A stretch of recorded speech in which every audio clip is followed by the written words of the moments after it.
Halo, apa kabar? Saatnya Anda menyimak berita Makassar bersama saya Tia Anissa. Sejumlah berita menarik akan kami sajikan untuk Anda dan berikut 3 berita utama hari ini. Polisi tangkap 11 pelaku pembakaran kantor DPRD Makassar dan DPRD Sulawesi Selatan. 2 perempuan yang sedang berboncengan sepeda motor tewas dilindas truk muatan tanah. Seorang pria di Bulukumba tanam ganja, saat panen ganja dijual melalui media sosial.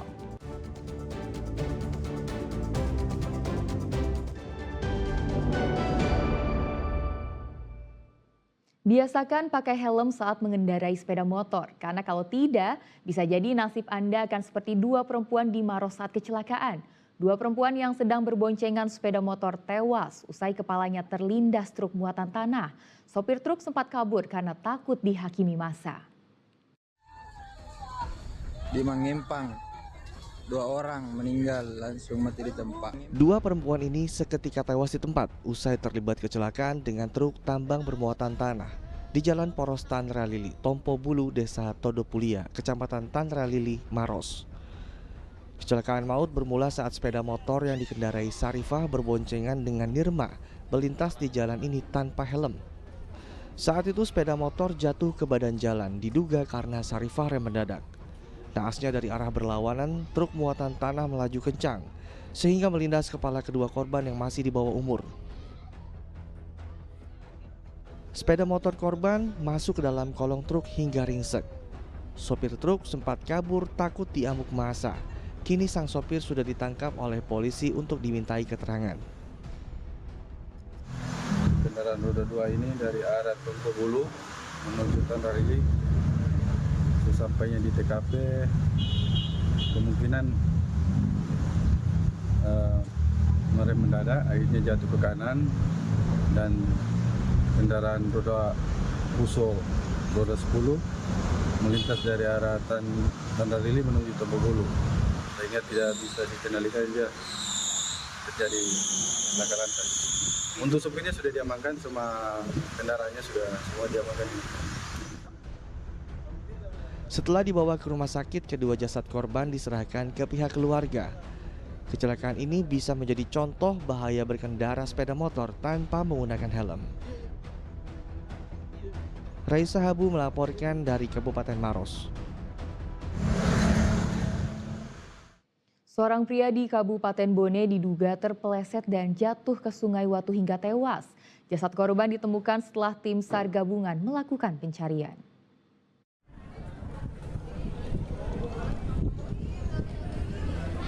Dengan menggunakan perahu karet, tim SAR gabungan menyisir Sungai Watu, Desa Waji, Telu Setinge, Kabupaten Bone, yang merupakan lokasi jatuhnya Muhammad Nahir pada Rabu dini hari. Proses pencarian dilakukan dengan berbagai cara, termasuk menggunakan teknik mengaduk air agar jasad korban muncul ke permukaan sungai. Setelah dilakukan pencarian selama 3 jam, jasad korban akhirnya ditemukan sudah tewas 10 meter dari lokasi pertama ia terjatuh. Jasad korban dievakuasi ke atas perahu karet, dimasukkan ke dalam kantung jenazah untuk selanjutnya diserahkan kepada pihak keluarga. Dan kami dari tim SAR gabungan telah alhamdulillah menemukan korban sekitar 10 meter dari LKK dengan menggunakan perahu karet dan langsung mengevakuasi korban ke rumah duka. Pada pukul 16.30 tadi setelah dilaksanakan debriefing dan memutuskan operasi SAR selesai. Isak tangis bersahutan ketika jasad Nahir tiba di rumah duka. Keluarga tak percaya Nahir telah tiada. Setelah disemayamkan, jenazah langsung dimakamkan oleh pihak keluarga. Muhammad Sardi melaporkan dari Kabupaten Bone.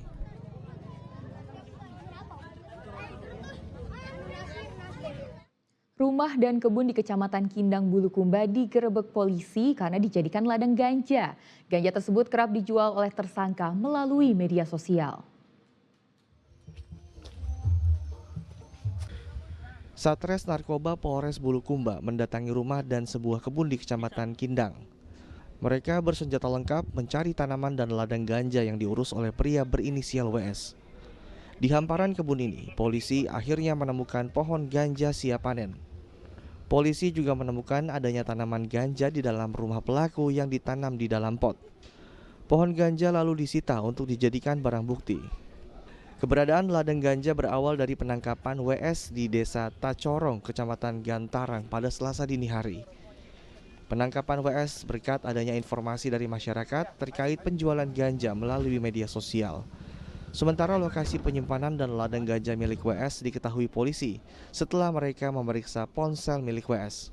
Kemudian dari hasil pengembangan, anggota menemukan ada satu tempat di wilayah Kindang, yaitu di rumahnya, ada beberapa pot, ada 4 pot yang terdiri dari masing-masing pot ada 2 batang pohon ganja yang masing-masing ini dikembangkan sendiri oleh yang bersangkutan. Selain dari di rumahnya, kita juga menemukan setelah dikembangkan lebih lanjut ada satu kebun yang digunakan oleh yang bersangkutan untuk mengembangkan tanamannya. Yang bersangkutan sudah pernah menjual ke beberapa orang. Sama sistemnya menggunakan sistem online, aplikasi media sosial, dan dijual ke beberapa orang. Total ada 17 batang pohon ganja yang disita polisi. Atas perbuatannya, WS dijerat pasal berlapis Undang-Undang Narkotika Nomor 35 Tahun 2009 dengan ancaman hukuman penjara seumur hidup serta denda hingga 10 miliar rupiah. Polisi masih menyelidiki kemungkinan adanya jaringan lain dalam kasus ini. Muhammad Sardi melaporkan dari Kabupaten Bulukumba.